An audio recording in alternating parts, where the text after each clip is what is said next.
Representative, welcome back to the program. It looks like school choice is dead for the regular session. Governor Abbott, of course, saying that he will call a special session to handle this. But do you have any indication that suburban and rural Republicans who also oppose this, whether they might change their minds and finally support it in a special session? You know what? I do not see that we are going to move this bill in the House. I am opposed to any and all voucher schemes. During my campaign and all throughout session, I have heard my constituents be very opposed. This is honestly the number one issue that I have been hearing about. Look, I represent Plano ISD, Frisco ISD, Allen ISD. These are all recapture districts. And we know that anytime we implement any kind of voucher scheme, it has a really bad implication on our ISDs. And so, we need to fully fund our public schools. We haven't done that in years. When I was a kid going to school at Brinker Elementary in Plano, the state of Texas was funding public education at 50%. These types of things, these ESAs, these vouchers, this is just another way for our state to defund public education and, make really our taxes go up. So I'm against it. I know my constituency is against it. And I have seen, a lot of my colleagues on the other side of the aisle vote no when we're talking about vouchers. Do you think they'll change their minds, though, if we go into a special session or two or three? You know what? I'm willing to stay. I'm ready to work. I'm ready to fight for my constituency.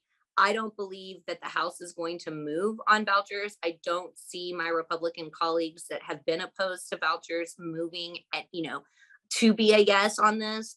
Honestly, I would like for us to come back. If we're going to come back and have a special session, I think that we should have a special session on the things that are really affecting Texans. And, the number one killer of kids in our state is gun violence.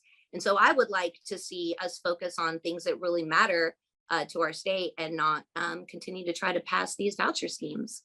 Let's talk about gun violence for a moment here, too. Your district is very close to the Allen Premium Outlet Mall where the mass murder was recently. You wrote in an email to your constituents recently, if elected officials can take credit for the successes in our state, we also must be willing to accept responsibility for the failures and tragedies as well and do better for our constituents. I'm curious, though, what more could the state have done to prevent what happened in Allen when he didn't have a criminal record and no mental health history?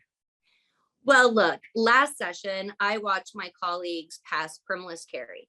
I also watched Democrats on the House floor propose numerous amendments that would have prevented not just the shooting in Allen, but the shooting in Uvalde and all over the state of Texas. We know that this shooter had a history of mental illness. That's why he was discharged from the military. We know that he legally acquired an arsenal of weapons. I've seen my colleagues and I propose legislation around raising the age, tightening gun show loopholes, red flag laws, even safe storage laws. But unfortunately, we have not even been able to move and get a committee hearing on these bills, let alone have a debate on them on the House floor. So I believe that we can prevent this epidemic of mass violence and mass shootings in our state. We just have to have leaders on the floor that are willing to be courageous enough and stand against the NRA. Have you heard from any shopping areas in your district that are taking new security measures after what happened in Allen? Absolutely. I have been in contact with local officials, my small businesses. They're living in fear. And it's not just about the trauma and grief counseling that they're going to have to provide to their employees and their staff. It's also about the damage that has done to these businesses. When you look at the Allen Outlet Mall, I shop there. My constituents shop there. People are afraid to go there. People will never be able to shop at that location the same way again. And to be honest with you, I don't even know how long that mall is going to be closed. I know that when speaking with survivors, there is a lot of trauma, there is a lot of anxiety, and my community is living in fear right now. So yeah, businesses are scared, but also just regular everyday people are terrified. We can't go to the shopping mall. We can't go to churches. We can't go to schools. We have to do something to make people feel safe again in the state of Texas.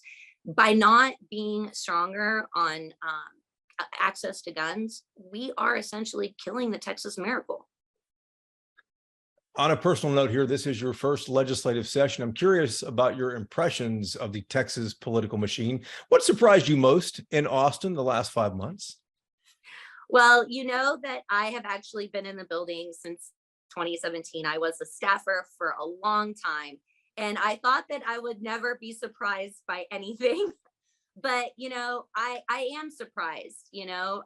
Every day is a different experience. Um, we can't take anything for granted when it comes to the House floor, and we can't ever expect that any bill is dead until we essentially gavel out for sine die. So even though I'm really excited to have built the relationships with my colleagues, Mm. I'm also a little disappointed. I thought that we would have a little bit more political courage in this environment and be willing to actually bring home results to our constituents.